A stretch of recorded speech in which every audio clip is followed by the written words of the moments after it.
There we go. Cool.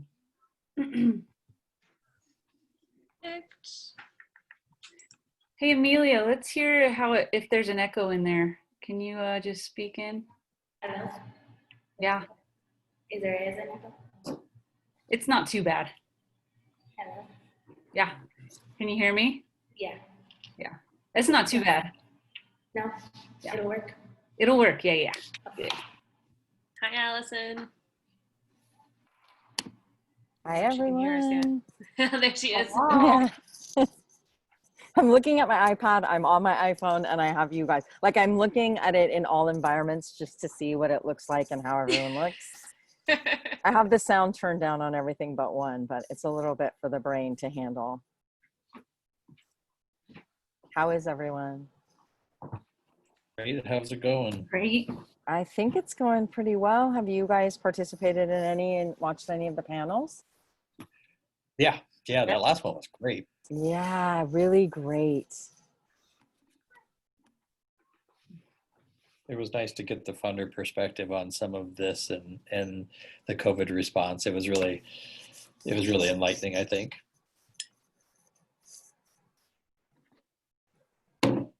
I agree, and in ways of, it was really engaging, and the chat really showed that. Not that it Right. surprised me, but in some ways it did, how engaged people were and the questions they asked. Yeah, the chat was really active.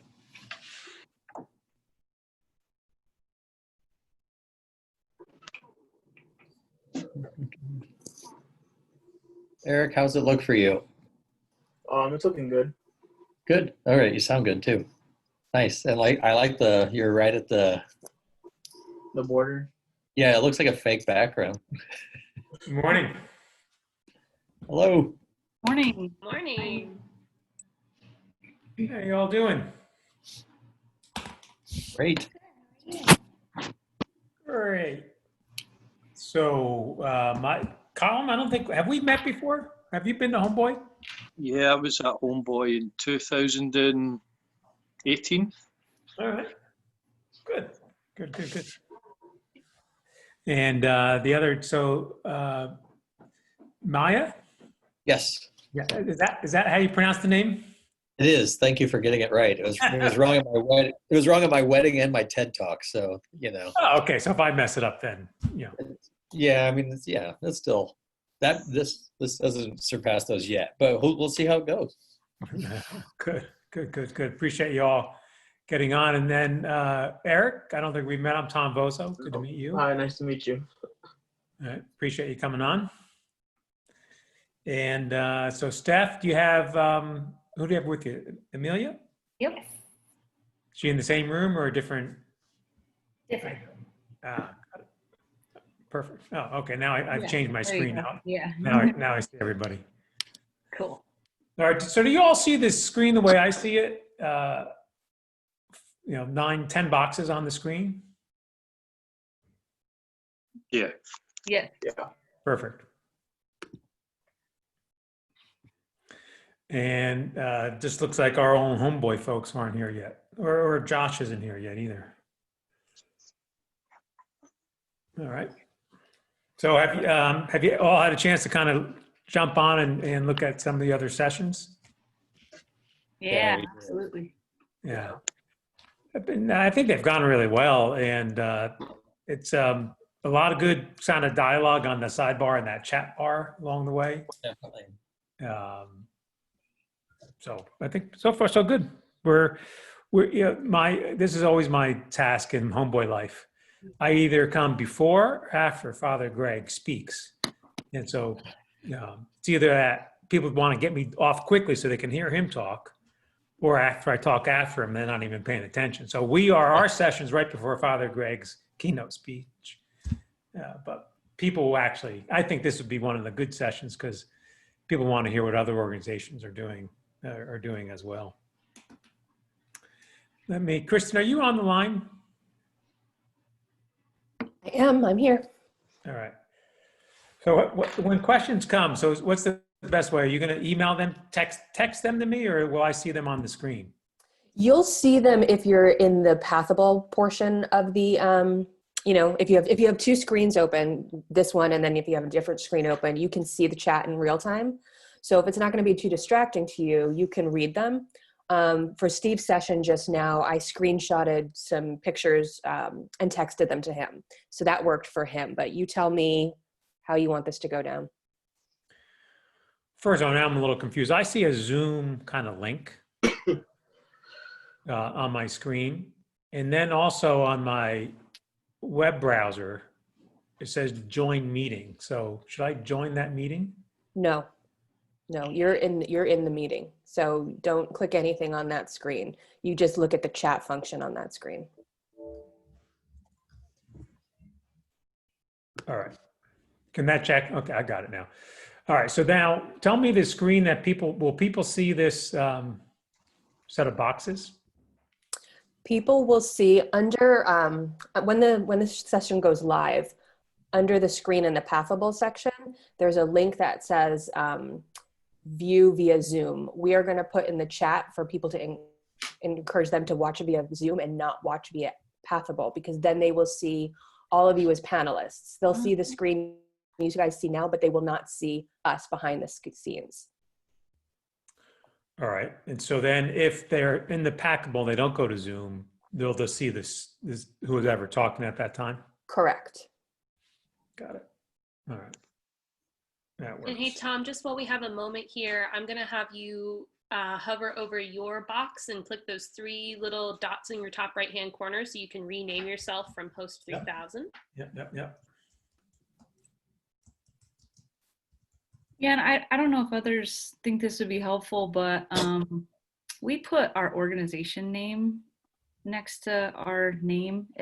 I don't know, people, it might be helpful for those viewing to know which organization you're connected with. I agree with that. If you can Thank you. add your org name, that would be really great. Hi, Will. Hi, Josh. Hi there. Hello. All right. Josh, Arlen, is your camera working? Can we check these things? Mine is saying that the host has stopped it. Got you. Give me 1 second. All right, go ahead and try one more time. Yeah. I'll make Thank sure you. that's Right. power. Josh. Hey, people. Lovely to see you. I can't turn my camera on. Go ahead and try one more time, Arlen. Awesome.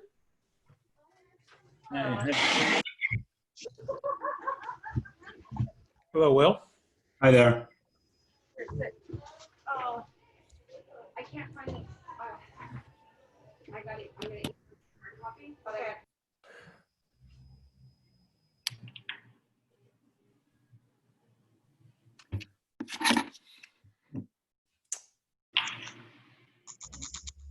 All right, in our last couple of minutes, do we have any final questions? Any Zoom specific things that we wanted to talk through? I know we covered Tom and Kristen, the views, but anyone else feel uncomfortable, need to do a quick tutorial? You feeling okay?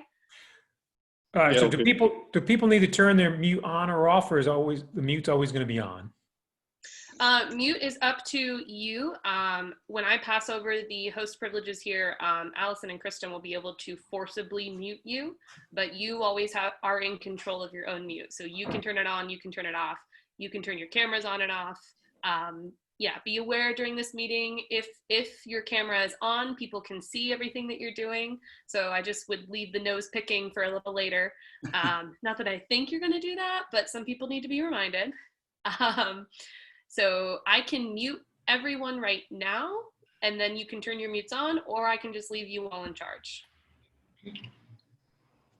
You can leave us in charge. Hey, Mariana, can you track Arlen down? So I want to, yeah. Yeah, and Tom, would you mind just telling us the quick rundown? I know you sent that email to us, but Yeah. So let me go over yeah, thank you, Steph. So let me do the quick rundown. So I've asked, and so you've heard Bones talk about earlier, since we have a lot of us on the line, I would like to do this sort of grid And so I've asked for the cameras to stay on. So as a reminder, even though you're not speaking, you are viewed by everybody at the whole time. And so, and Arlen, if you can do something to increase the lighting in your area, you all are kind of dark. Everybody else looks good. So here's what I like to do. So the sequence is going to be, I really want to do this meeting in two halves.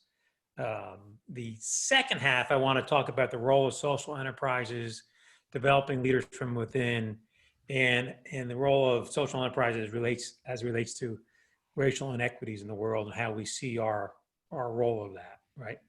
But the first half is really to talk about, I'd like each of you to spend like a minute or two, kind of just give a thumbnail what your organization does, because not everybody's going to know it. And then kind of what your social enterprise is about. And I'll tee you up each way on this one. And then also, how has the pandemic affected your social enterprise? And what have you done going forward? Okay, so it's two halves, is the two formal halves of this. It's talk about your organization, how's the pandemic affected you, what are you doing going forward? Second half is developing leaders from within, what is the social enterprise role in the society going forward? I've been pleased in all the other sessions, a number of questions that have come through. And so either Allison or Kristen will be feeding me questions. And so if we get a good amount of questions, I want to answer as many as we can along the line. And I'm not going to, if we have a good amount of questions, I'm not going to have every one of you answer every question. I just may have like two organizations answer each question, and I'll kind of rotate it around on that score. How do you want me to get you those? Do you want me to text them or email? Text would be better. Great, thank you. Mm-hmm. And so, Christian, so while I could be reading the chat ones, I should really only be paying attention to your questions? It's up to you. I mean, if you want to watch the chat, go right ahead, and I can still do it as well. Or if you think that's going to be too distracting to watch the chat, I can send you all the questions. Right.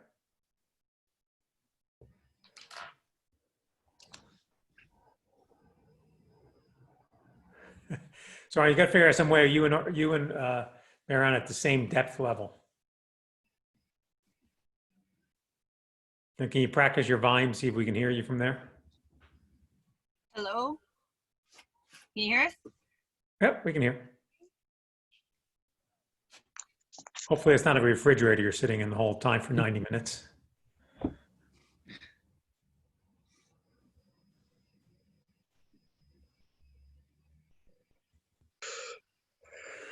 All right, any other questions, concerns? Now there was at 1 minute before, right? We will have the option to hit the broadcast, or is that something done on your end? I remember that from when we were talking. No one in here needs to worry about hitting the broadcast button. Bones has that covered. Cool, great. We learned through the practice session we can't hit broadcast ourselves. I'm glad we're not the first one then. That's good. Right.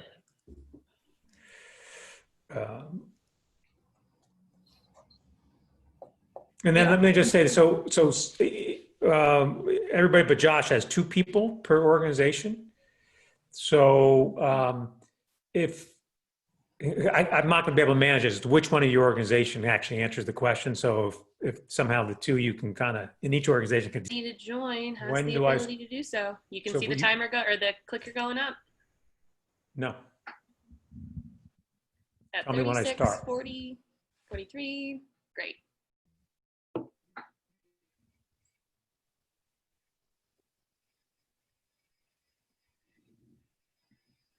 Am I on? We're free to go. All right. Well, good morning to everybody. Welcome to the 4th panel session of our Global Homeboy Network. I've been trying to watch all along the way this past day and a half, and I think it's I really appreciate the participation of everybody who's watching these panels and reading the chat board along the way with some good comments and good questions. And so, yesterday was talking about for Homeboy's world, the way we talk about the trainee experience. When we talk about our programs, Steve led a panel this morning talking about from a foundation standpoint and how they see the world as it is today. And so today right now we're gonna talk about social enterprises. And I know each year, every time we do a Global Homeboy Network, there's a lot of dialogue around social enterprises and how social enterprises relate to the work we do from a transformation of people perspective and how we help them transform their lives. And what we talk about at Homeboy is work therapy and work sort of going hand in hand with the other parts of the healing that needs to happen to help people move their lives forward. And so in today's panel, we get to listen to 5 organizations talk about their social enterprise and the population they serve, but more importantly, talk about what's this worldwide pandemic meant to their organization, to their clients they serve, to their business as it goes forward. And so we're going to hear them talk about the pandemic affecting the organization, kind of their pivots as we talk about the pivot through this pandemic, how they see coming out of the pandemic and how their organization is going to be positioned.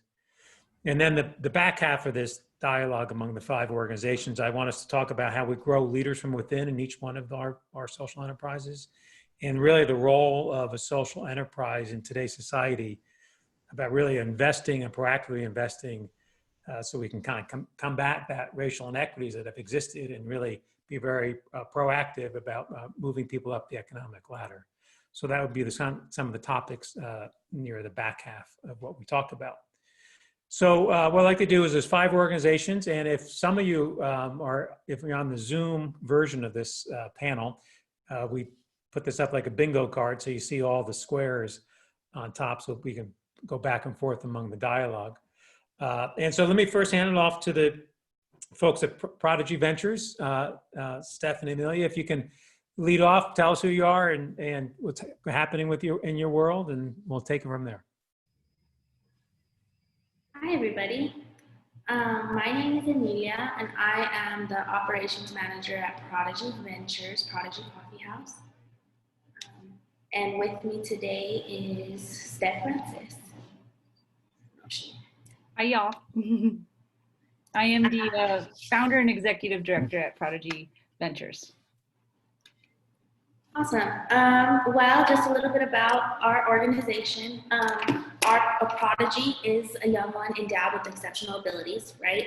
And so we really strive to bring that out in our young adults through a 6 to 18 month apprenticeship program, where we kind of just teach job skills, job training, and just kind of get them ready for work outside of here, post apprenticeship.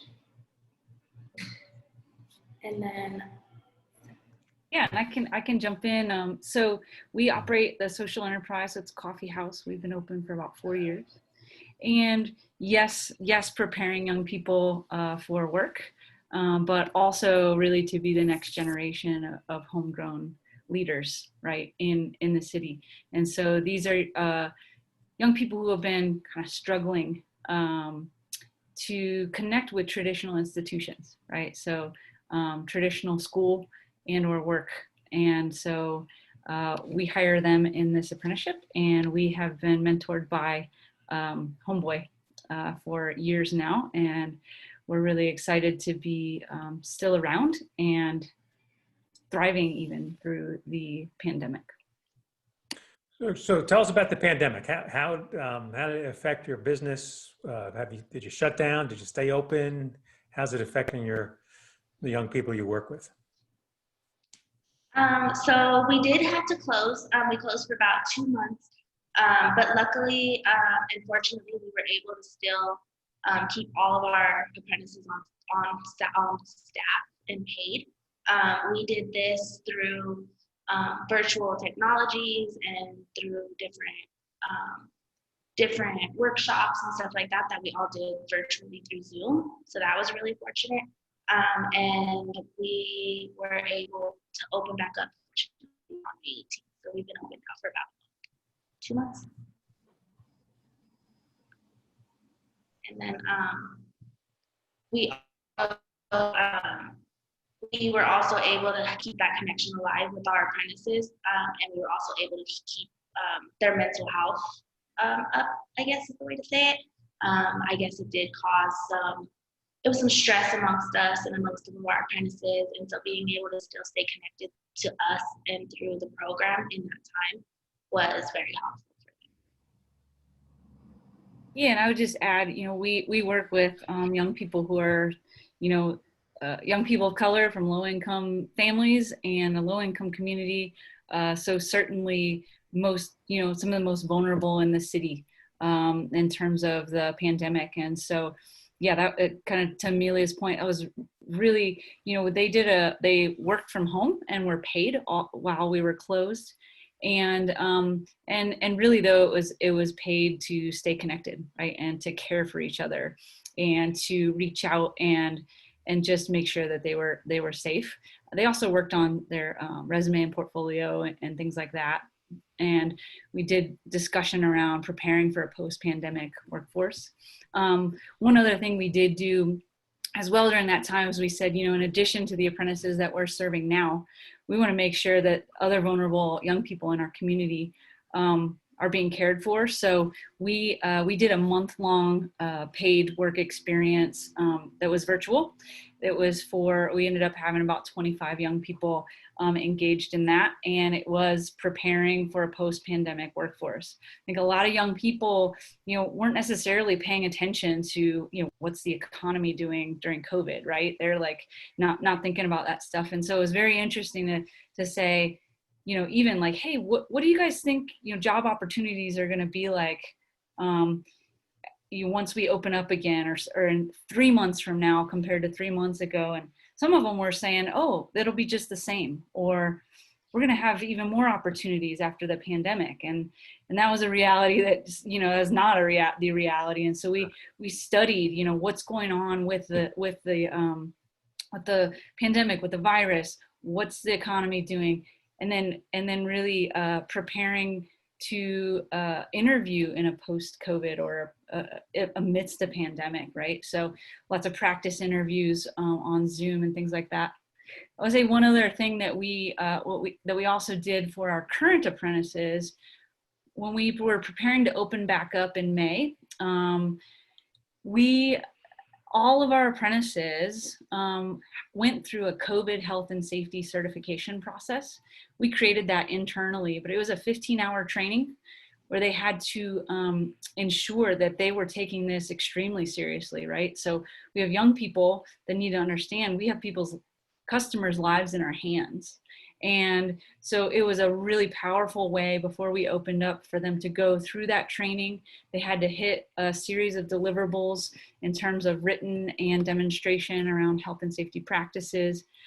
We studied, I think one interesting part of the certification was how are customers experiencing this pandemic and all the things that come with it when they're going into restaurants and coffee houses. So for example, customers could have very different views about masks. So, we had to talk about like they could be on either side of the political spectrum. Masks could be something that they feel is essential for their life, but also some think that it's ridiculous and COVID's a hoax. And so how do you as a young person who is just learning how to do customer experience, right? How do you think through those complicated things? And so we did a series of brainstorming customer care values during COVID. And then we run through some scenarios where, customers would say, this is a hoax, or F you, or I'm not putting my mask on, and apprentices really studied, like, how can I integrate at least 2 of these customer care values that we talked about into my response to this person. So That's things great. like, Yeah. I care about your safety, and and I want you to know that we see your point of view and we're with you. So things like that. That's good stuff. Now, did you develop that training for your apprentices on your own, or did you take some of that training from others? Yeah, our team is a team of educators, and so we were able to put that together and make a full certification process. If anybody wants to see it or what have you, let me know. I'm happy to share some of it. I think you may get some takers on that one. Well, we'll come back to Prodigy Coffee in a minute. Let's go to the bike union. Maya and Eric, if I'm going to mute you all because I think I had you on mute, or you can unmute yourselves. Okay. Perfect. Thank you. Well, hi, everybody. I'm Maya Summer. I am the founder and executive director of the Bike Union and Coffee, and we are a social enterprise bike shop, coffee shop that provides workforce development and life skills to young adults that have been impacted by the foster care system. So, they do the technical stuff here. It's really similar to Prodigy. We've been going for 5 years, they do the technical aspects of the job, but there's also some core competency stuff that I think is obviously more important, because if you look at that demographic, there's a 50% unemployment rate in that demographic, and that's pre-COVID. Now these unemployment numbers are maybe less shocking, but when you had somebody in Omaha, we're in Omaha, Nebraska, by the way, it was a 2.9% unemployment rate here. And so, if you're unemployed in that economy, we had to kind of focus on what was going on. But they do the technical aspects of the job. And then we have financial literacy classes for everybody. And it's a 12-month program. And then we have cooking and nutrition classes, mindfulness meditation, personal budgeting, and kind of just like, anything that the individual who brings to the table needs. And so joining us today is Eric Ricky right there. You want to let everybody know kind of what you do there? Yeah, so my name is Eric Alvarez. I am the shift supervisor here. I recently just got promoted to shift supervisor, so my day-to-day tasks are pretty much running the shop when they aren't here, or pretty much ordering things that are low on stock, and kind of just like the day-to-day running of the coffee shop, and pretty much overseeing the participants. Nice. And hitting home runs, I think. So for both of you guys, so how has the pandemic affected, first of all, the people you work with, and then secondly, the business in terms of what you do at the bike union? Yeah, Ricky, you want to take that one, like kind of first on how it affected you as a program participant? Yes. So we did close around a month or so. And we pretty much stayed in touch with everybody via Zoom. And pretty much our programming, so like mindfulness or financial literacy, was over Zoom always on Thursdays, and that's how we kept the contact with, of course, Maya and everybody else here.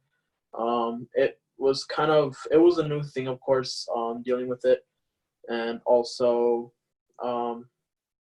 pretty much trying to keep in contact with everybody every Thursday, trying to see how everybody's doing while we were closed, finding out when we were going to open.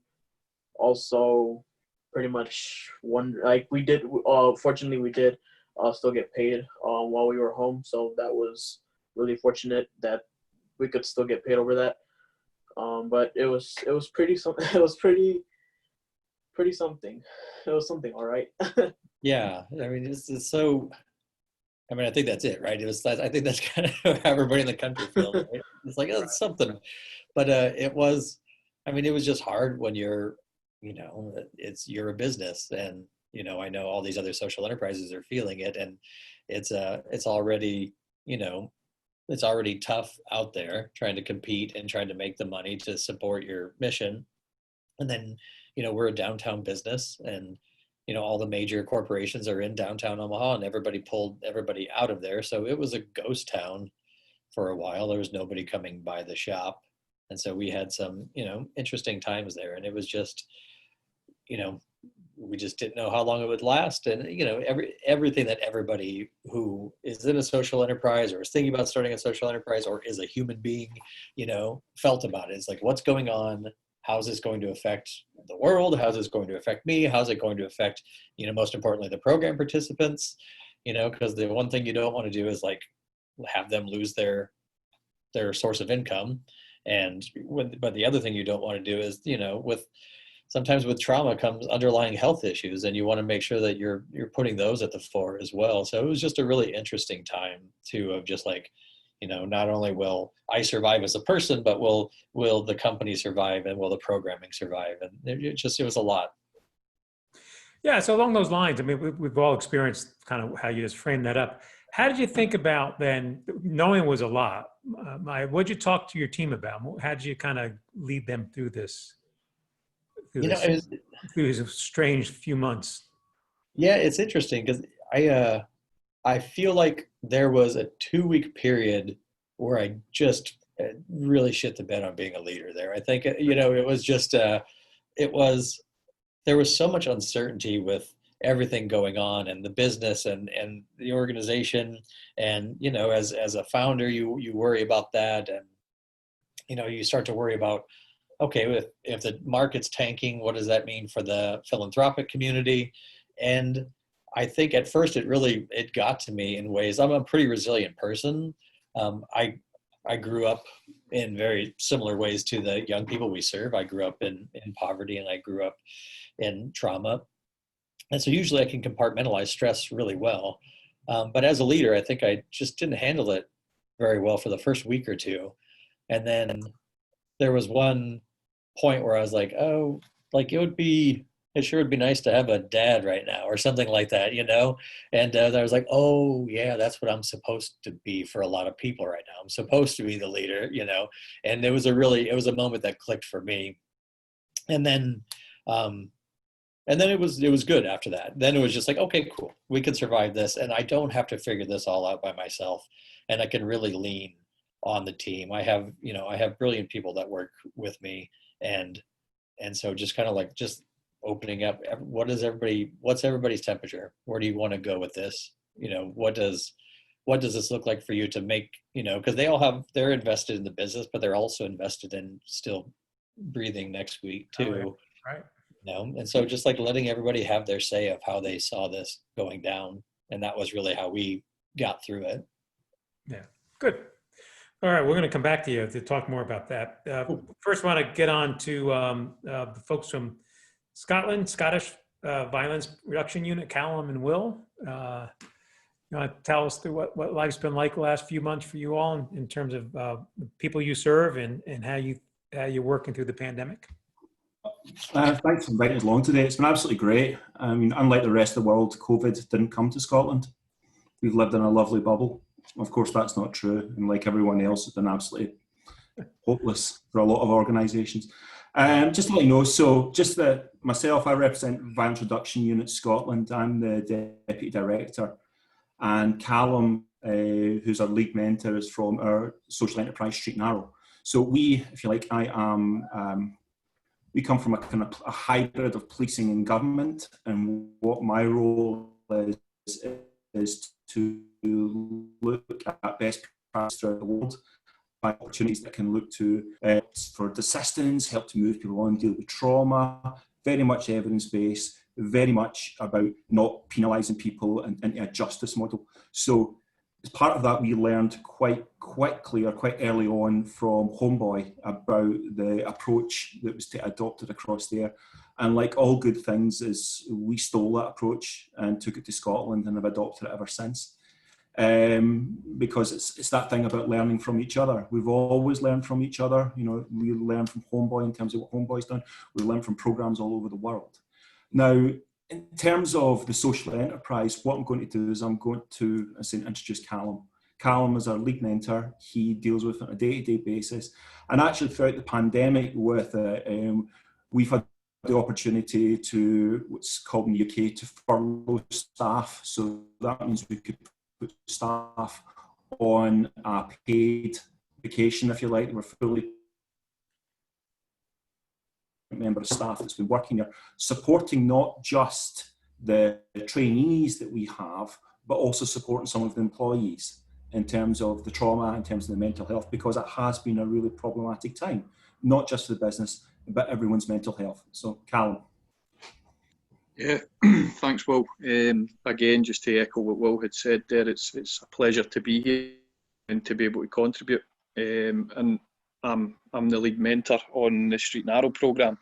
And really what we focused on was people's mental health and well-being throughout this time, and making sure we still were connecting to our trainees, whether it be via online or telephone, or then it led into socially distance and meeting up and facilitating counselling for them online, and making sure they were able to access recovery groups online, and just really trying to keep a connection, keep the relationship going, because it was a scary time for everybody involved, and just to try and be that buffer, so to speak, for them to be available for them, to be able to offload and give them direction, a bit of guidance as well.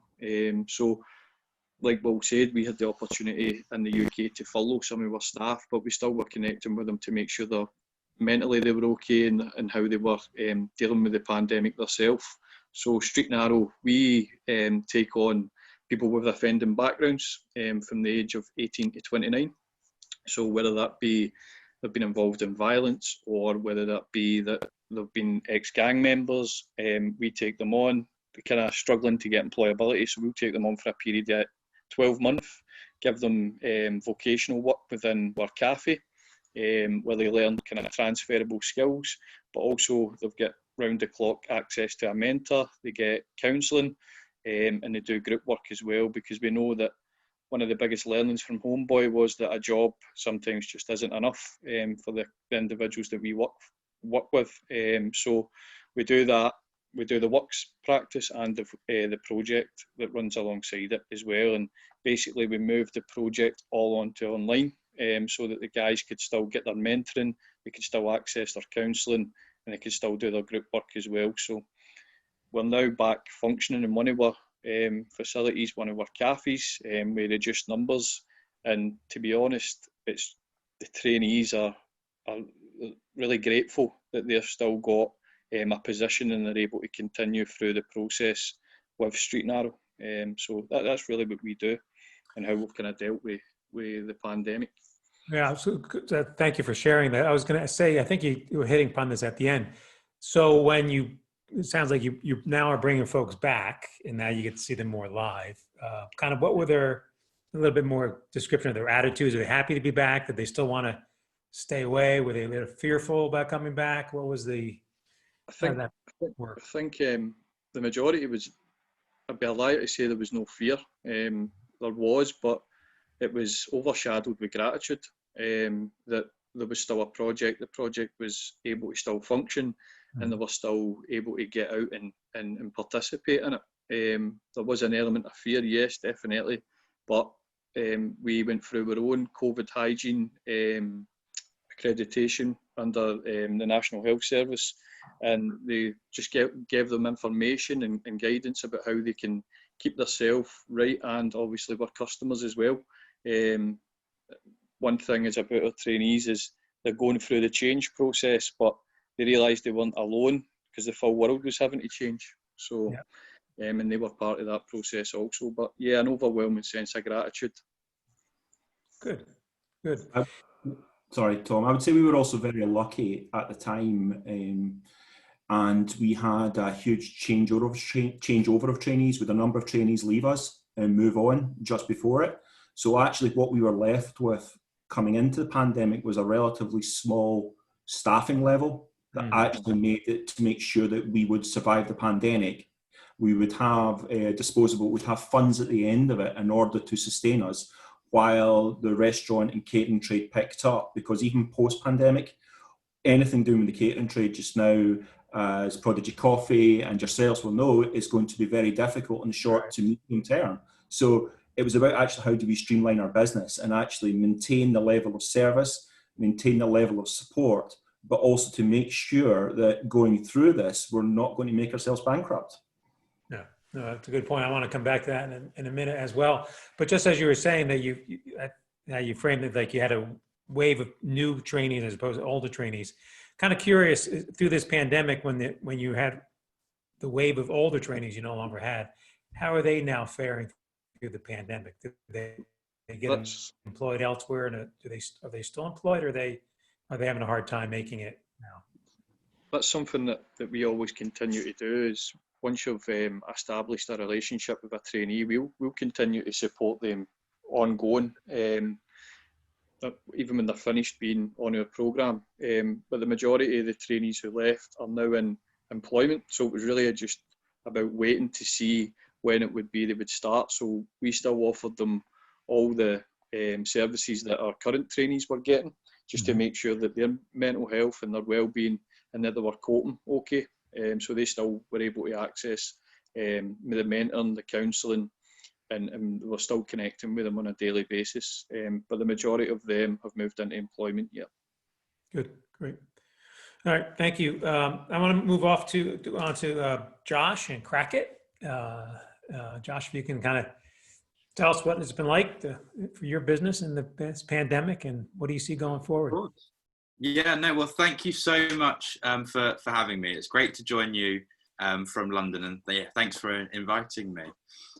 So I'm Josh, I run Crackit, and we are London's social enterprise smartphone repair service, staffed by young people who have criminal convictions or who might be at risk of having criminal convictions.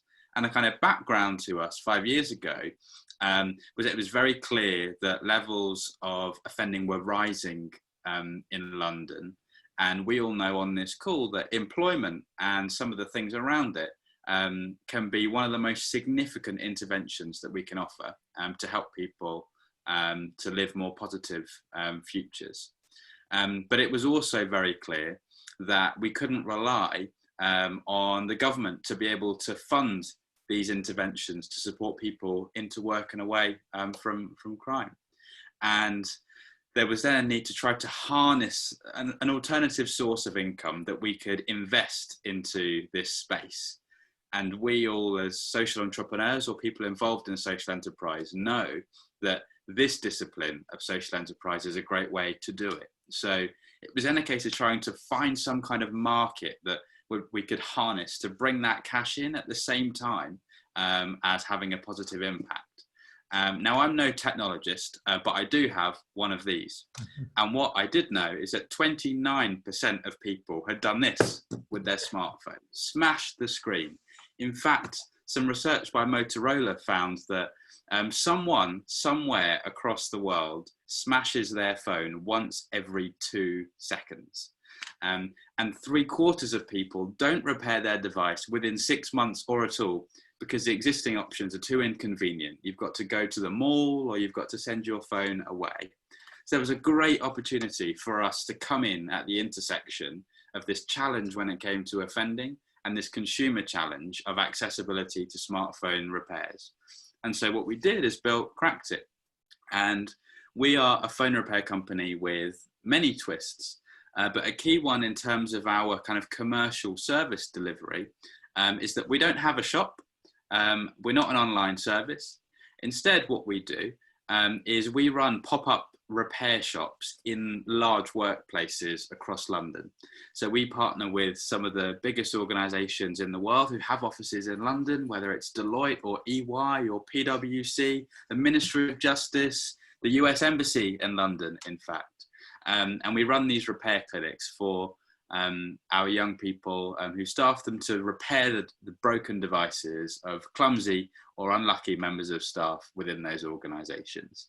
And that forms the keystone of a longer program, very similar to the 18-month program that Homeboy runs, that is where young people that we work with are, I guess, curated, or we curate what is a safe space for them to learn about the norms and customs of employment, to learn or develop key employability skills, and to develop what we describe as pro-social values, things like sensitive communication, or conflict management, or negotiation. All of these things happen within the workplace in one way or another. All of these things are necessary to thrive in the workplace. And we all know that all of these are necessary to thrive at the core of society rather than the margins.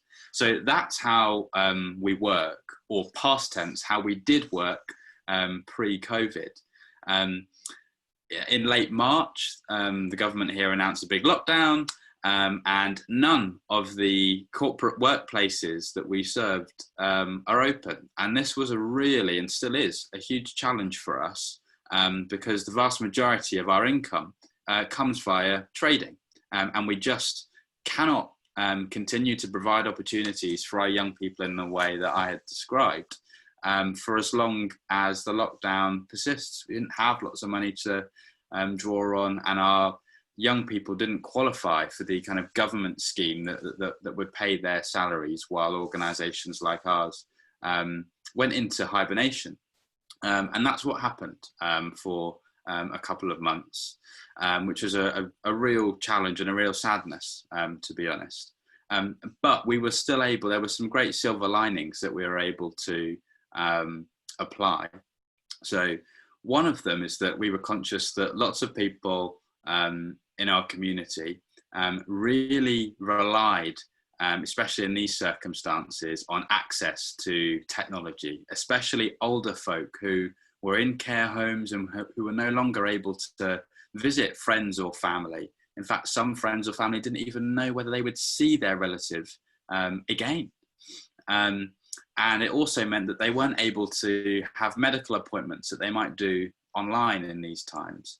So we used devices that we acquired from one of our corporate partners to distribute to these care homes so that they could continue to have these video chats with their friends and family and have these consultations with medical professionals. So that was really, really exciting.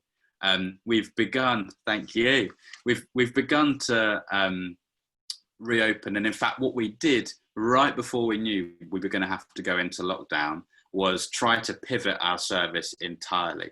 And we developed a kind of Uber Eats style service where we would go to a customer's home to collect their device, bring it to our office, repair it along with a bunch of others, and then take it back to them within the day. So we still try to keep this hyper convenience. And we got that all in place before the lockdown, pretty much. Closed for a couple of months, and then a week after we reopened, launched this service. And you know what? There were some really promising results, but fundamentally, as you might imagine, just not sustainable. Right. And it failed to serve our young people. We were just not able to create the opportunities that we wanted to be able to serve them. So what we've been doing, and I guess we'll come to this a bit later, Tom, when we discuss, you know, the pivots in more detail and what's for the future for all of our organizations. But we've taken this kind of go right now. Talk more about your pivot. Talk about your pivot. Cool. Okay. So this has been a really cool opportunity, actually, to step off the treadmill.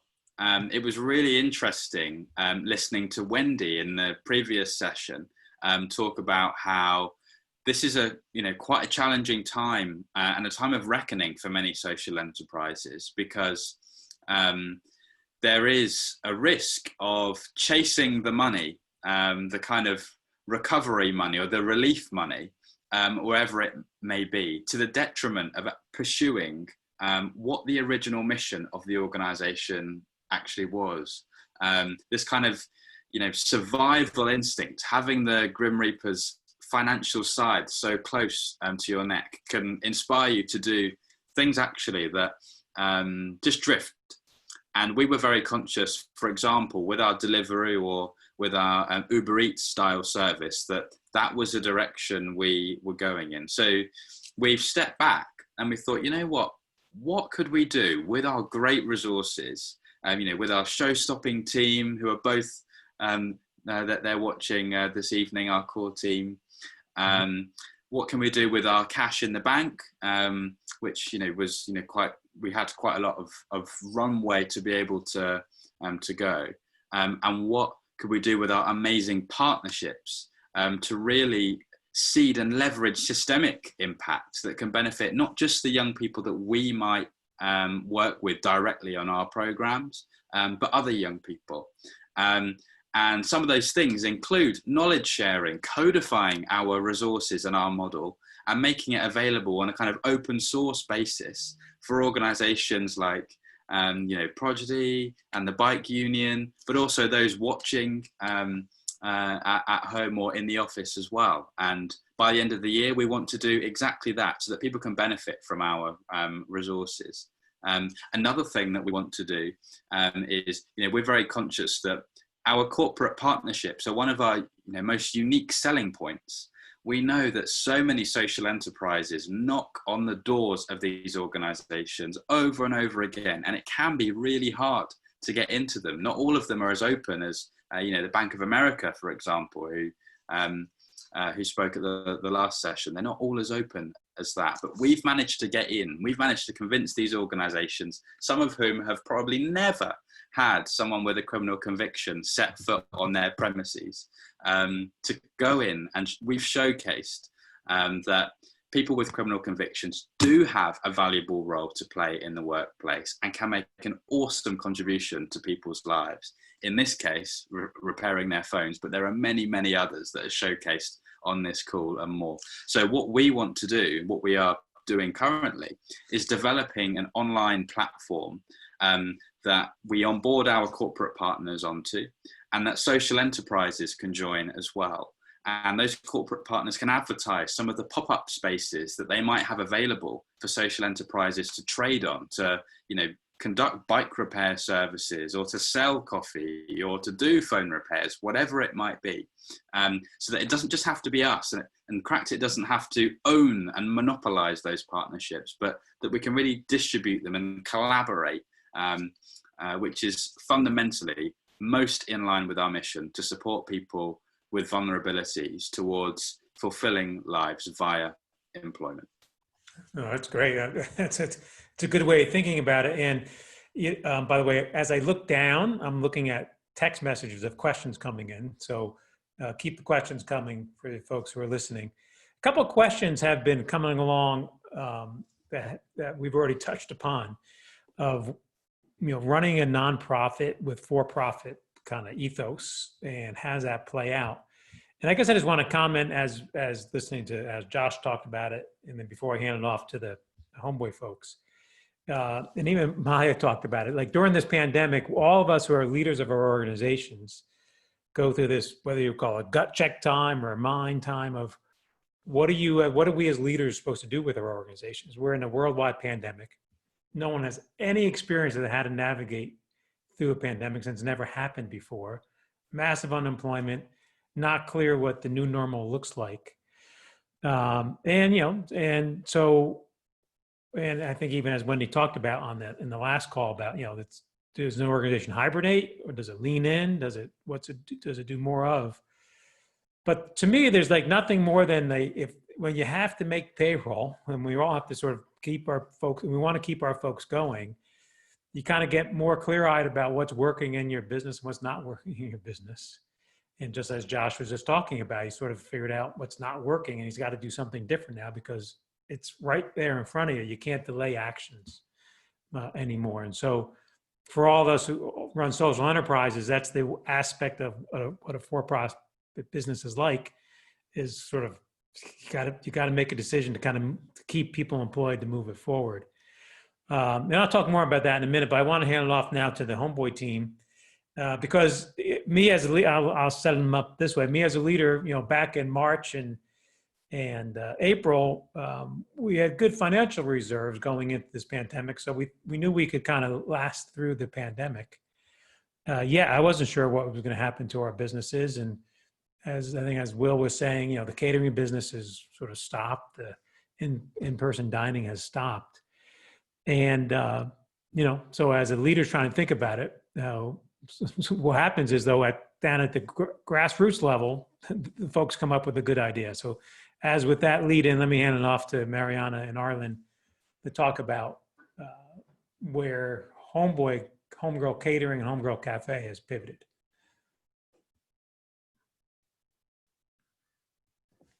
Hi, everybody. So I'm Arlen Crane, I'm the VP of Social Enterprise.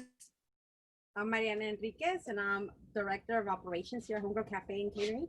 So, first of all, hearing you all speak right now has just made my heart warm. I mean, just your guys' pivot is amazing. Like, it's brilliant.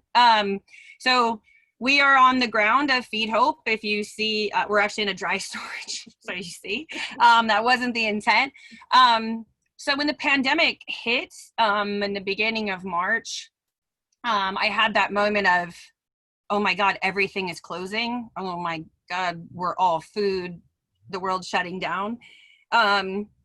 And I think the most, you start with fear of like, what's going to happen? We've worked, this brand, are we going to be able to pull back? What's going to happen with the staff? And so people started to go home, and I went home for a few days, and then we shut everything down and I started to come back. The bakery was operating at a very low level for wholesale customers. And everything else had just shut down. And I was terrified, absolutely just terrified. It was like, what are we going to do? How are we going to figure this out? I think one of the most sobering moments is having to sit and do the business forecast with Tom of all the businesses looking out for the end of the year. And if anybody knows me, I'm very competitive and I want my businesses to be great. And when we saw what the loss was going to be, and you take that dollar loss into people's salaries, I didn't know what to do.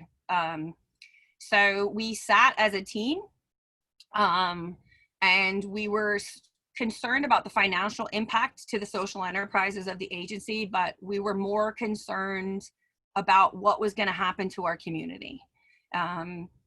Sometimes, in the restaurant, we're their only source of coffee that day or food that day, and they're family to us. I mean, every single one of our staff in all the social enterprises we're a unit. And so we sat, Mariana and I, and the team from Homegirl Cafe and catering, the management team, and said, all right, we have to stay relevant. We have to go. And, having that moment, as we all talked about, is what to do when you're a leader, right? And every single day I thought, I don't know what I'm doing. I can't live in fear. We have to go. So Feed Hope was built. And we had looked at other stuff along the way. Feed Hope is our meal program that we pivoted the cafe and catering to right now we're serving WEDAX, a county of Los Angeles, elderly folks and homeless. We're in partnership with World Central Kitchen, which is an amazing organization, right, that comes in and saves people, right, and keeps restaurant afloat.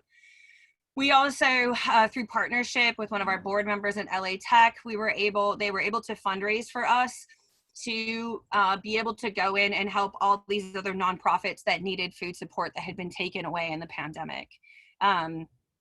And one of the things that was the greatest thing is when Feed Hope was developed, I mean, it was a business that was pivoted in 3 weeks from a start date to an end date and we decided we have to go as a team.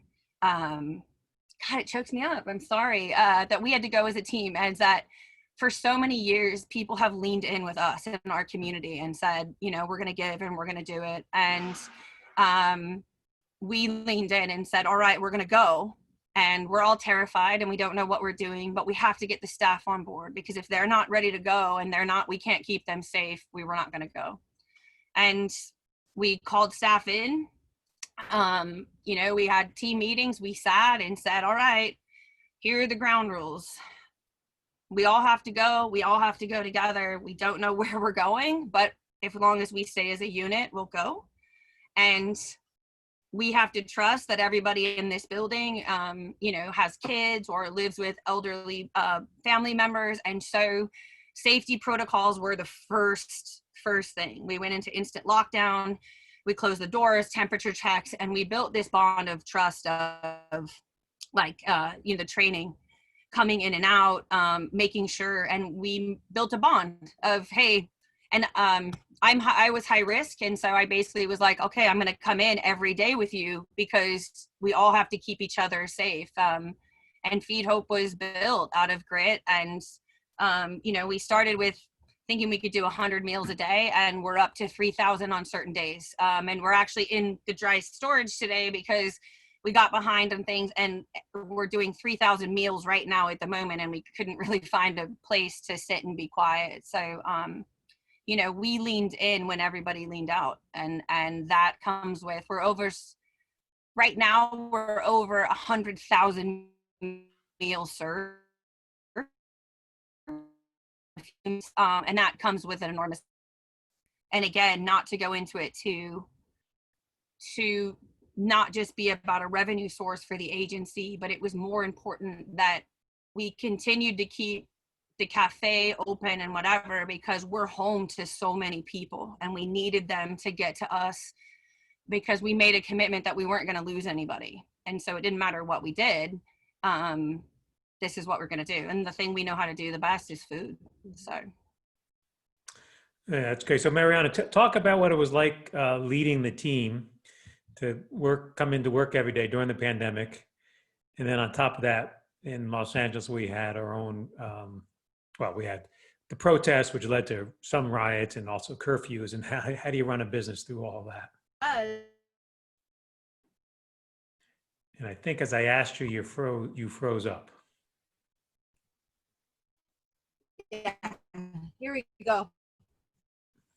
Can you hear me? I can hear you. Keep going, we can hear you. Okay, so yeah, so we, like Arlen was explaining, we had to develop a different level of trust. We are very transparent. We have and hold each other very close and tight, like a straight family bond, to where it was like we had to pivot and continue to pivot. I feel like we never stopped pivoting, right? During the pandemic and in the riots and the scheduling and producing these meals, for which our community is depending on, you know what I mean? So it's like, how do we keep churning? I swear, I felt like I was always on the phone with Arlen. Like it was 24/7, 7 days a week, what felt like forever, you know? And it's that, even that bond and that relationship that even I and her have, it's like so tight, you know, because it's the staff is coming at me. I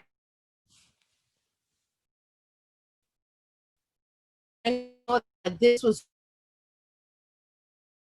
irrelevant. How do we keep intact? How do we provide a paycheck? How do we, you know, just the fears alone. And there is no book on how to pay this right.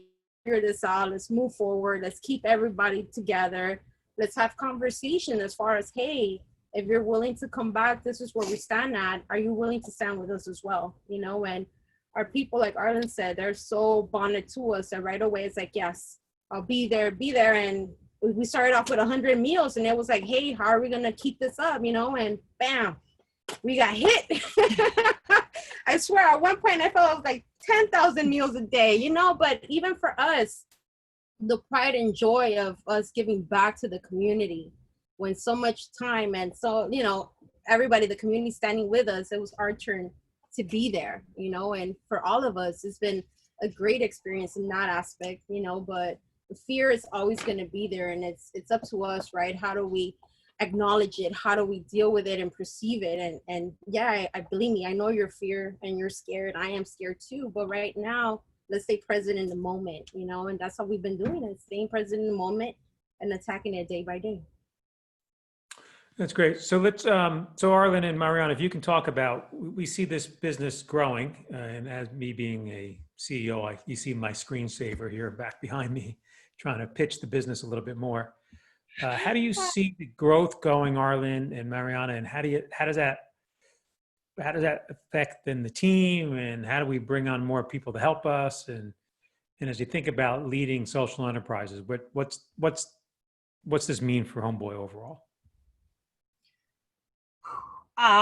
Okay, so Feed Hope, yeah, when it started, right, we thought this is what it's going to be to turn the, you know, just to keep the restaurant afloat and the staff, you know, together. And then when we realized what the need was, right, and in the community, and where the source comes from, all of a sudden it was a conversation of, this could be a social enterprise. I mean, this could be our 10th social enterprise. because of just the need in the community. The way these meals are being produced, it's a great training program. It's not the easiest, right, to start in a pandemic, like Mariana. So we were watching kind of the pace and the pickup, and how did we get the staff, right? Okay, you're at 100 meals, now you're at 500. Oops, now you're at 3,000, but we're just gonna keep, sort of pacing. And so when we started seeing the response from the community, and just people going, wow, we never expected Homeboys to be able to do this. We were like, okay, there's a need for this, and we need to build and go to the community. And everybody about Homegirl Cafe food, everything is made from scratch daily, right? We're a training program, so we're not even able to provide a meal, but we're also able to provide a nutritional meal and quality. And we get thank you cards, which is brilliant, from people and saying, this is amazing. This is the only meal I had today. And that's where you're like, all right, we have to go. We have to run, right? And then with running comes change. And as we all know, our communities don't do change well, right? Change is trauma. So as trauma is being caught up and whatever, we're racing as a business saying we have to go. So in the last few weeks, I should say a few months now, with Tom and some support from our board, and ideas is, okay, how do we take this and turn it into a next social enterprise that can continue to be grown from 1,000 meals today to hopefully 5,000, and hit all different levels, from catering to community support to grab and go. And what does that look like? So as we're scaling as a team, we started to bring on new people. So we have a new purchasing manager and operations, and we're making a transition into the different level, into different growth. And where I would say, it's normally hard, right? We all know, to start a social enterprise, to get buy-in. Because this team's sort of been on lockdown for 4 months together, and this unity, there is this buy-in of, you started this. This wasn't developed in a room. You made this plate, you started it. And so the strongest part about any social enterprise is getting the buy-in, right? I mean, I couldn't do anything that I did if I couldn't get Mariana to buy in with me. Do you get it? Can we push?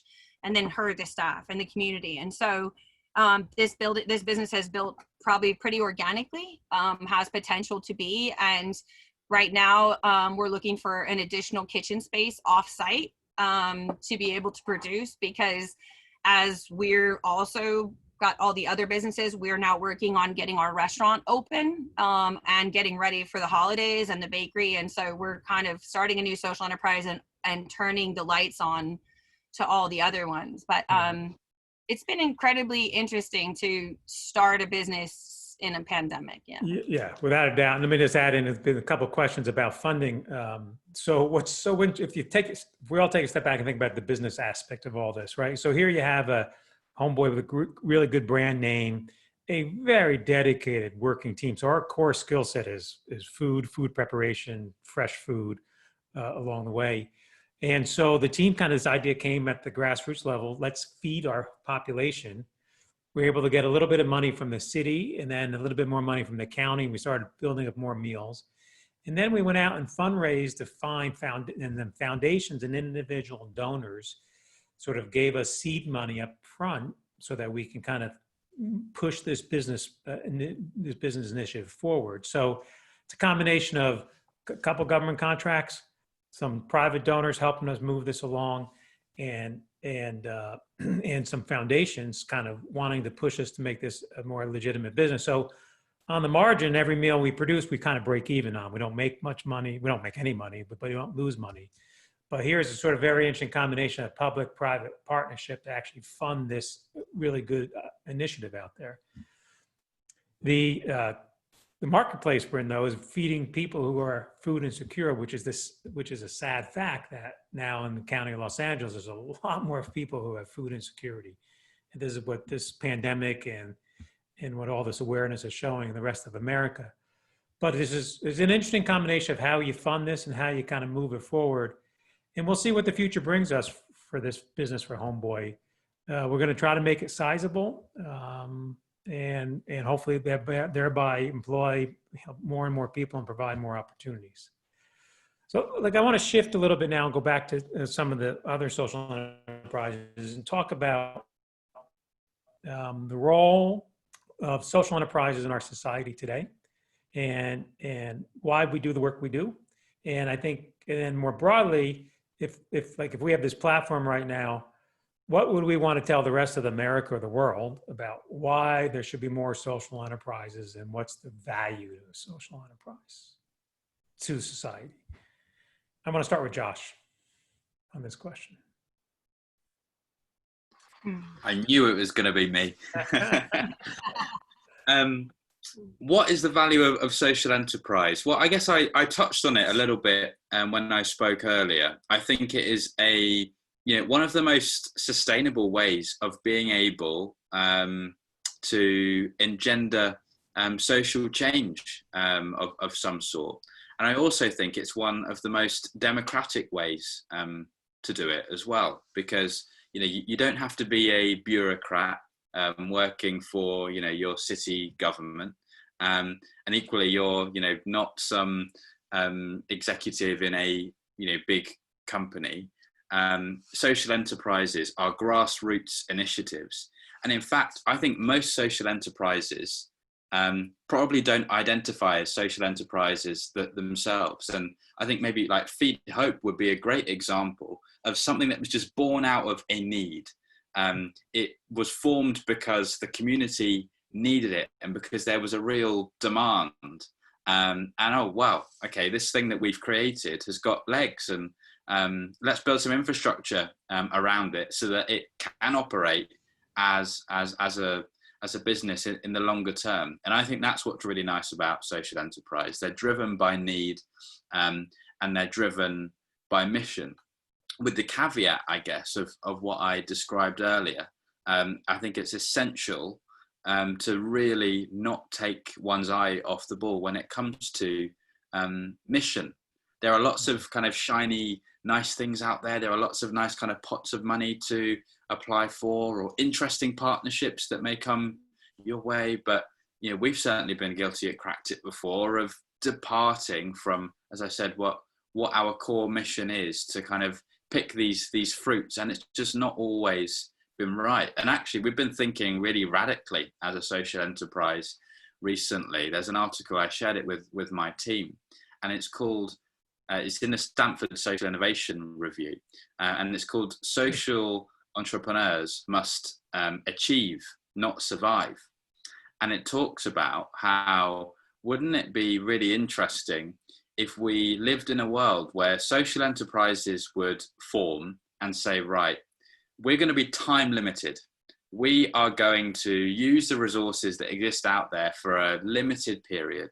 And in 5 years, 10 years, or even 6 months, we are going to set to achieve X, Y, or Z, be laser focused on that mission. And we're having some really serious discussions about what that might mean for us at Cracked It, and about how we can adopt some of those principles of achievement rather than survival to better achieve our mission. But I think the possibilities are really endless when it comes to social enterprise, because of its democratic nature, because it's so close to the very people it seeks to serve. In fact, in many cases, run by those very people that they seek to serve. So I think social enterprise is the future, and I actually think that just out and out private sector companies will become more and more social, will integrate social impact elements into the way they operate, and could well become social enterprises. And as kind of leaders in this movement, I think it is for us, both speaking on this panel, but also on this call, to really support those organizations to step towards that change. Because I think if we can integrate it into some of the biggest companies in the world, we're going to make some serious steps towards progress. Well, you have an interesting position, because you actually talk to a lot of these big companies that are based there in London, and you have partnerships with them. So you can be the lead guy going in, because you're right. Big corporations need to understand that they should be partnering with social enterprises as well. Steph, how do you think about this this issue with social enterprises, and particularly with the issue of providing economic opportunities for the populations we serve? Yeah, thank you. I'm super passionate about this. There's a kind of an opinion series in the New York Times that started at the beginning of the pandemic. It was called "Build a Better America: How to Build a Better America." We didn't write into that, but I've been really kind of thinking of that as a phrase that how do we, again, build a better country and world. And I think, just as Josh was saying, social enterprises are key in this. I mean, it's just really interesting to think, I really believe the strength of the social enterprise model, so much so in the funding stream, is that, when our doors were closed and we had zero income coming in the business, philanthropy stood up and they doubled down and really supported us in that moment. And it'll be an interesting journey over the next couple of years, right, as business and philanthropy kind of feel the effects of this pandemic longer term. But what an amazing flexibility there that that we can reach out and not only survive but thrive through this. Another thing is that there is the new reality in the workforce is that unemployment is skyrocketing, and what a lot of you guys are talking about on the panel is, hey, there's a much greater demand now. 2 months before the pandemic, a lot of our young people didn't quite understand that apprenticeship or that working in a social enterprise, it wasn't as easy to see the value in that, because they could go to the Conoco and get $15 an hour with zero experience, and when that didn't work out for some reason or another, they'd go next door to Popeyes, and they'd go next door and then just go down. And so I had one of our apprentices in May last year came in and said he already had 9 jobs elsewhere in that year. And so it's now is a time when, hey, we're going to be there and be responding. So a really interesting thing about this model, as COVID was hitting, I called all of our funders and said, hey, we're okay, but let's just talk about what's going on. Let's talk through this. Are you okay? And in those discussions, one of our major donors from last year, she's a developer and owns some property. And so we didn't ask her for funding during COVID, but we started a conversation that is now resulting in, we're using her building. She's investing $500,000 in a second Prodigy so that we can double the number of apprenticeships and build a learning lab in there and start to look at what are other ways, in addition to coffee, that we can offer apprenticeships and baseline supports for much more people in our community. So yeah, I mean, what a very powerful model. And I would say too, just kind of thinking about, I talked about us being, yes, workforce and work mindsets are really powerful for us to kind of help young people build, but really the power is in the fact that we're able to build leaders in our city from within, right? And that's not a charitable thing that we're doing. Like, that's actually essential to the health of our organization, that we have young people who are becoming leaders, learning their voice, understanding how integral their voices and their talents and their wisdom are in our organization and in our city abroad. And so just super excited to be able to support that when they might not have the typical leadership credentials, right, to go out and grab a job somewhere else. Yeah, so that's a few things that I just want to hit on. No, it's great. And in particular on the last section, when talking about we should have the leaders come from within, and you're talking to people around the city, what's the response when you say that? I mean, is it like, yeah, that's interesting, or I'll wait and see? Yeah, I think it's always like, hey, they kind of give you a look and say, hey, that's a great idea. It sounds really good on paper. How's that going to work out? And then we have, someone like, and I'll pass it to Amelia here. Maybe you can talk a little bit about your experience and your journey in all of this and how you started as an apprentice 4 years ago at Prodigy. Yeah. Hello again. So like Steph said, I began with the apprenticeship program 4 years ago in 2016. I was from a community that Prodigy is housed in Denver, sixth generation. So I had been here my whole life. I had seen the transition through that is currently still progressing with gentrification, most specifically, and the displacement of our youth. And so I started as an apprentice, and I did about 8 months of my apprenticeship program, and I just felt like it was completely not for me. I did not want to be a part of it. I did not want to be a part of Prodigy. Prodigy was just another gentrifier in my neighborhood, that sort of a thing. And it was really intense for me. So I left Prodigy. I did some thinking. I gathered more information about what gentrification was, what it meant, what Prodigy meant in relation to that. And I got an entirely different outlook on it, right? I came back.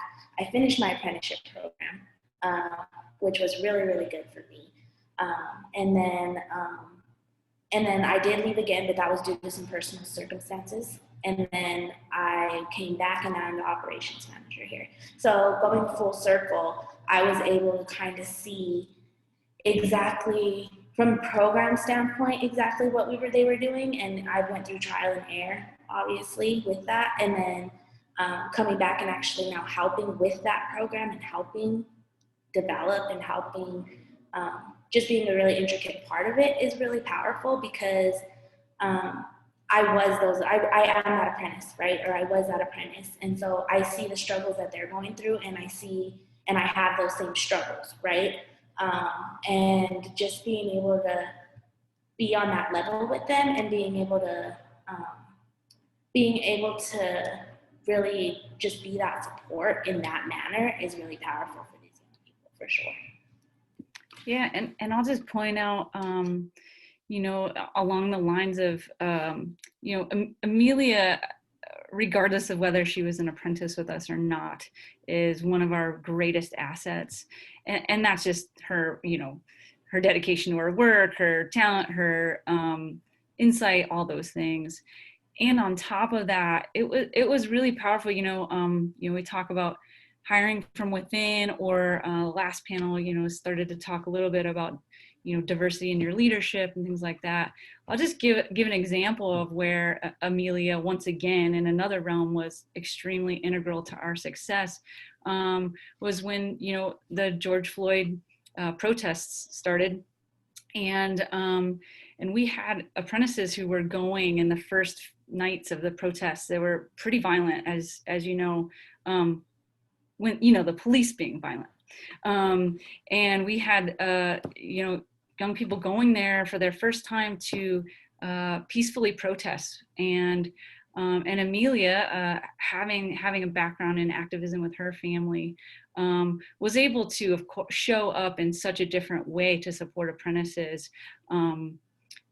way differently than I could with my background. So do you want to tell them just real quickly kind of how you supported apprentices during some of those that first week or so in the protests?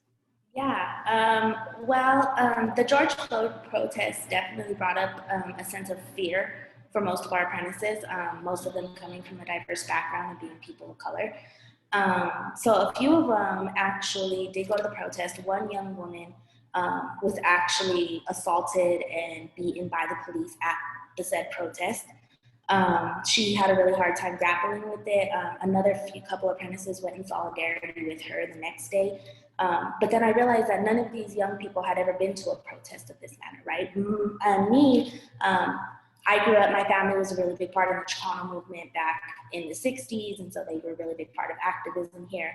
And so I've been going to protests since I was a little girl, right? And so I but with another friend and family of mine, when all this started going on, we put together what was called Frontline. Essentially, what do you need to take with you to the front lines if you are going on this protest? What are the things you need to be aware of? Who are you looking for? Who's there to help you? Who's there to protect you? And who's really not, right? So I kind of gave them a lowdown, and they were like, well, why aren't you going with it? And I was like, because personally, I do not feel comfortable going. Like, I'm standing there in solidarity with you. But there are things you need to know, what to carry with you. Do you carry milk with you in case you get pepper spray, right? Pour that milk over your face, that sort of a thing. just kind of be protected. Also, being that they are people of color, we did this thing where you go and you stand in front of because they are brown, you stand in front of your Black brothers and sisters, but then you stand behind your white brothers and sisters that are there, because the police are going to essentially treat them differently than they are treating you, period, right? And that's kind of like the mentality that we kind of went into with these protests, and just trying to figure out how to be in solidarity and how to help these young people heal who are really just scared to walk out of their front door, right? They're scared to walk out of their front door. They're scared to come to work because another young apprentice got harassed by police right outside this establishment while trying to open for work at 6 a.m, right? So just being harassed and the fear that goes along with these young kids is something that I can personally relate to. And so being able to fully support that and help them heal through my own healing has been really important. Thank you for sharing that. I mean, it sort of speaks volumes to everybody who's listening about lived experience and mentoring people and passing down wisdom. And that's what it takes to help our population, and particularly now in the world of a little bit as less important in the world of business, they sort of now listen to you even more, probably going forward. Yeah, most definitely. It's kind of strengthened some of the relationships that I have with some of the apprentices here, for sure. Yeah, that's great. Maya, how do you think about, how do you and Eric think about these issues, racial inequity, social enterprises, and the role we play?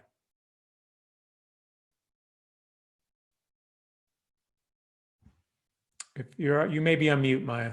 No, Maya, you're muted. There we go. Okay, so I think the big thing about social enterprise, and I think kind of its role, and I think it was really fun to hear Arlen talk about it, because I think those things were so on display too. And I think the big thing about social enterprise is, and why it's so effective, is because it's just it's attacking an issue with this like kind of melding of skills. And so what the nice parts about hearing what Arlen was saying was that she was getting very emotional about it, and so it was there was obviously so much heart and so much pathos.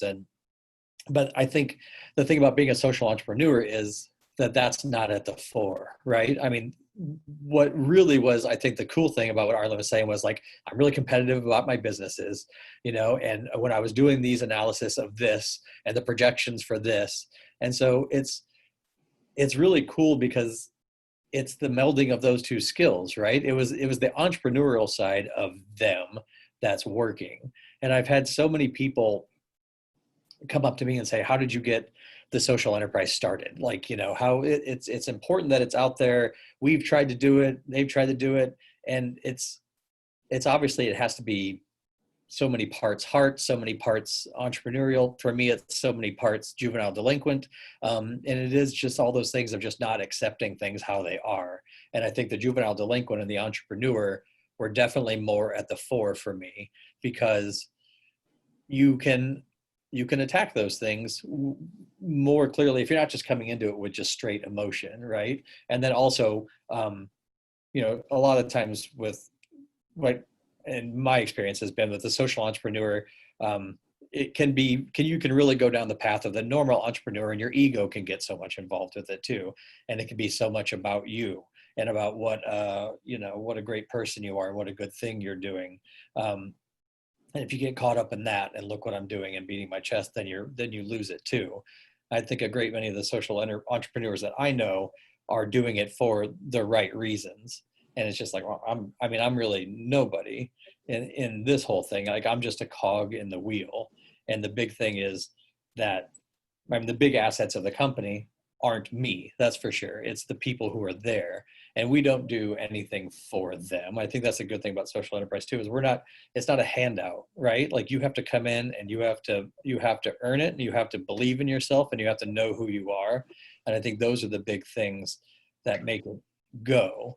And as far as just like, I'm a high school dropout from South Omaha, and it was a predominantly, poor neighborhood. And, just the fact that I'm not a CEO of a company, but I can be a social entrepreneur. And I think that's kind of the big thing too, of just, And it's the same thing. Eric and I are from the same neighborhood. And, you know, I mean, Eric, do you feel like that's kind of am I hitting on something that's striking you, or what do you feel about that? I mean, yes. I feel like it's more diverse than a usual business because it is a social entrepreneurship. Going towards that, I do come from a foster care background, and a lot of people that come through the bike union are from foster care, and that's just not one ethnicity group. It's all over, and it's really diverse when it comes to that.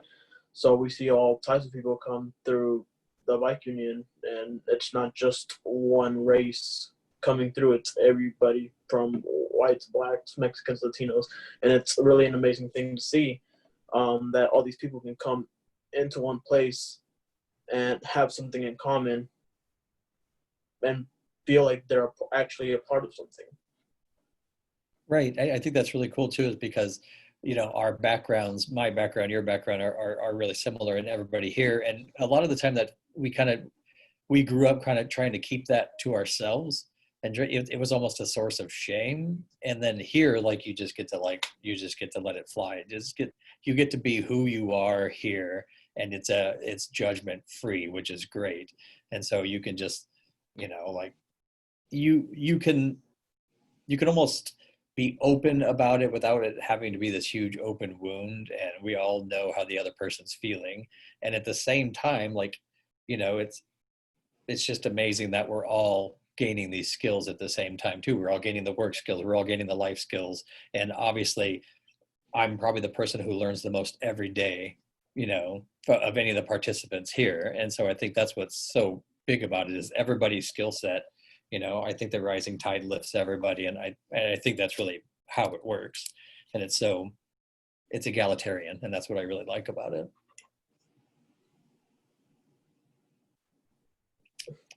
Thanks. I think you're on mute. Well, I was saying, well said. Same question to both you guys. So during these, when the protests were happening, did you have your folks who wanted to go out and protest, and had you have that? What was the dialogue like among your team? How were we able to help them? You know, for us, it was, we're downtown, and a lot of the downtown protests were happening. And there was, we had a really bad incident here, so things got pretty bad. So one of the store owners shot and killed a young man of color here. And he was an awful person, and he was never charged for it. And so that really ignited everything here. We had the National Guard rolling around. And so it was kind of the same thing that Amelia talked about. It was just like, okay, you know, I'm not going to go because of COVID. I did end up attending some of the smaller ones, but let's talk about, you know, we want you to go. We want you to be a part of it. We want you to do what you believe in. And then it really came down to some good conversations with the whole staff, because our windows were spared, and it was great. And, you know, there was a time where the city, when they were going to announce they were not pressing charges, that they advised everybody to get out of town. They blocked all the interstate off ramps to downtown. So all the businesses were supposed to pull out. Everybody boarded their windows up, and we decided, you know, we're not going to board our windows up. We're just going to, you know, if it happens, it happens. It's property. You know, that's what it is. And we as a group were like, okay, we want to put a bunch of Black Lives Matter signs in the door. And is anybody as a staff okay have a problem with that? And of course nobody did. And then, you know, it really came to like, they're still up, they will stay up. And it came down to the fact of just like, again, just like not moving away from what you believe, right? And so it really came down to like, if you don't believe that Black Lives Matter, you can keep your money on it. Really, frankly, like, we want to run this thing how we want to run it. And, you know, most of the time we get thank yous, and sometimes we get people asking why we have the sign up. And is, you know, I think the answer is it's fairly straightforward, because we believe Black Lives Matter. And that conversation doesn't generally go too far.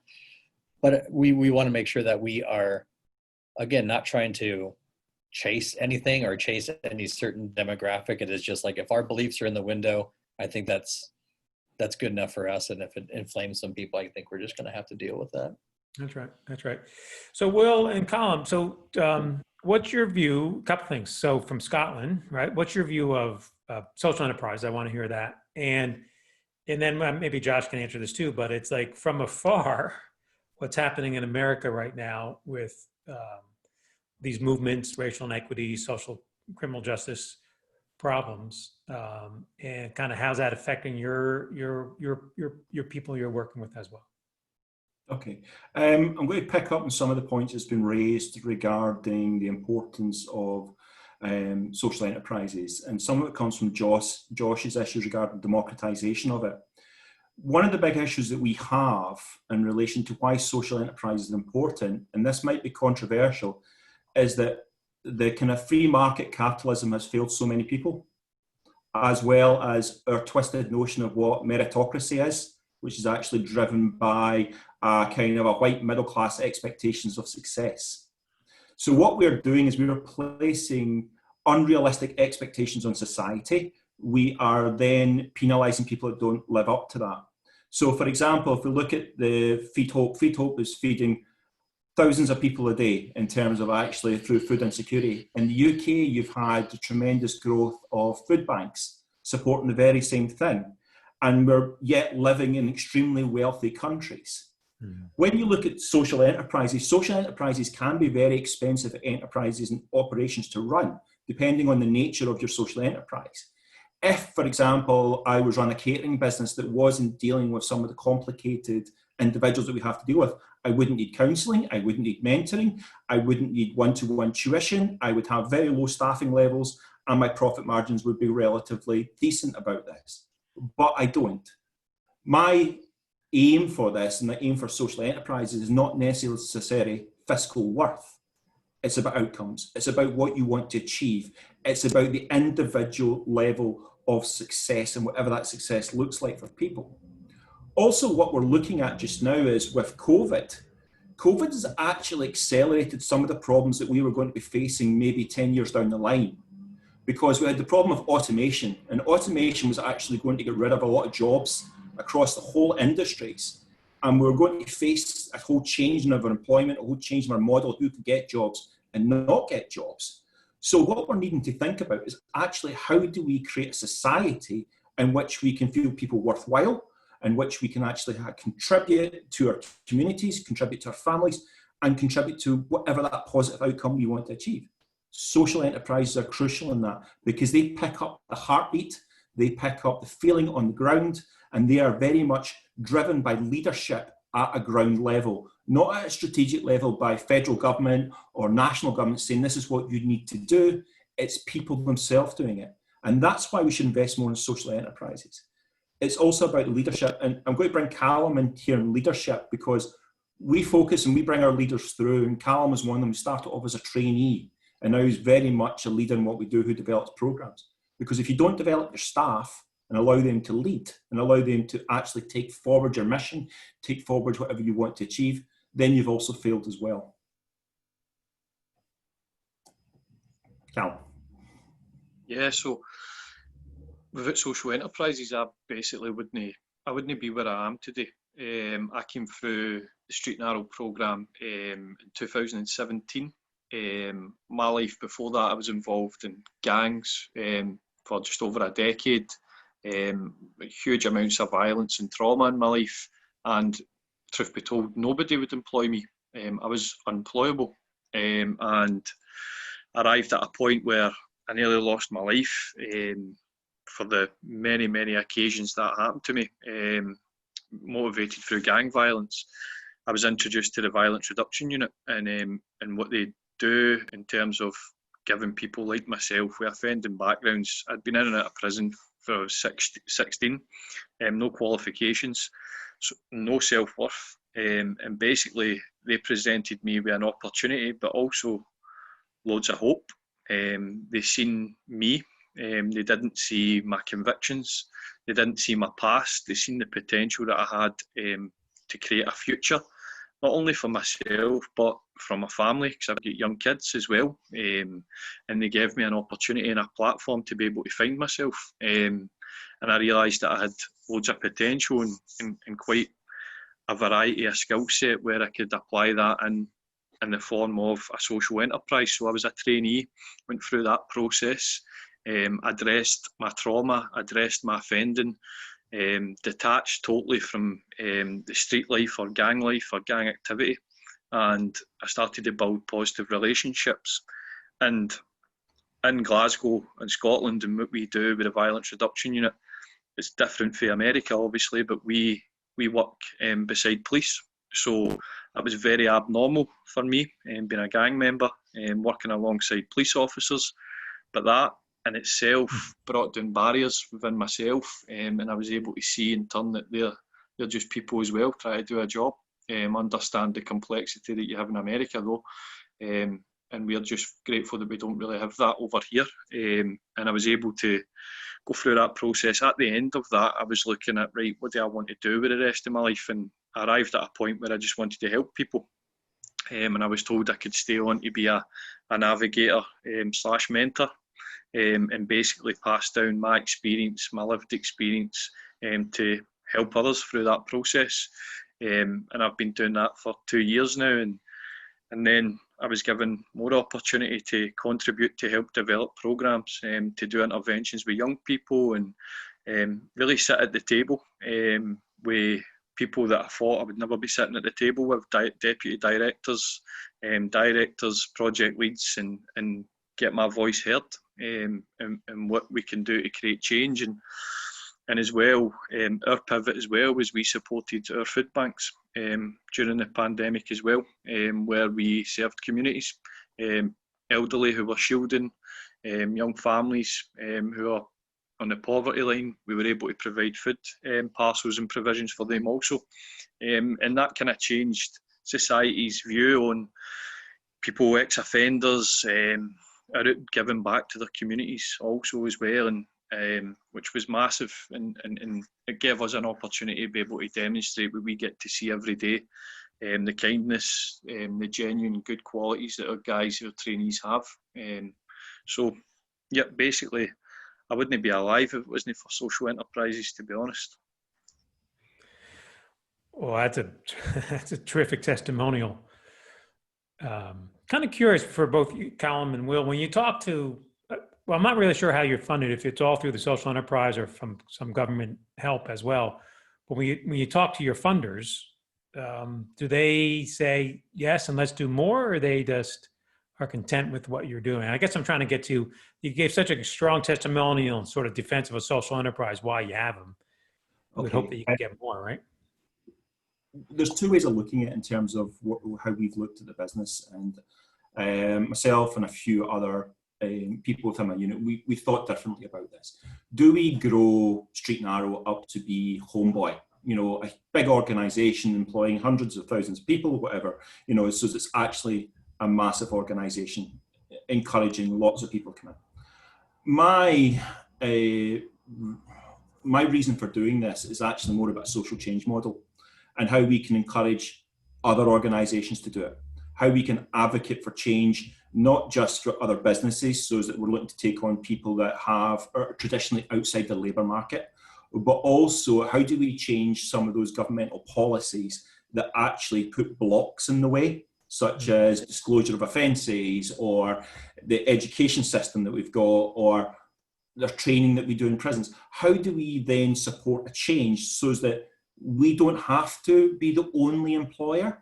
Now, we're not now. I mean, we've seen a number of social enterprises develop off the back of visiting ourselves, the way that Homeboys had in terms of that there, because actually we want more businesses, because I would like 1,000 businesses to take on 1,000 people rather than one business to take on 1,000 people, because that one business could collapse, whereas it's much more difficult for 1,000 different businesses to collapse. It's much more sustainable. So we have to think about what we want, and for us, it's about actually, quite frankly, we want to change the world, and we won't accept anything else other than that change the world. And, you know, so, but for that, we have to start locally. Perfect. I think that's a great way to end. We all agree we want to change the world, and we want to have the world see what we see when we have these social enterprises, but really how we have our people who are working at them, who are our leaders, and who are the next generation of leaders going forward. And that's without a doubt. what we want the world to see. All right, so we're out of time. I want to thank the panel and thank everybody who's been listening. And let's keep the conversation going along the way. Let's keep promoting social enterprises. Let's keep promoting from within.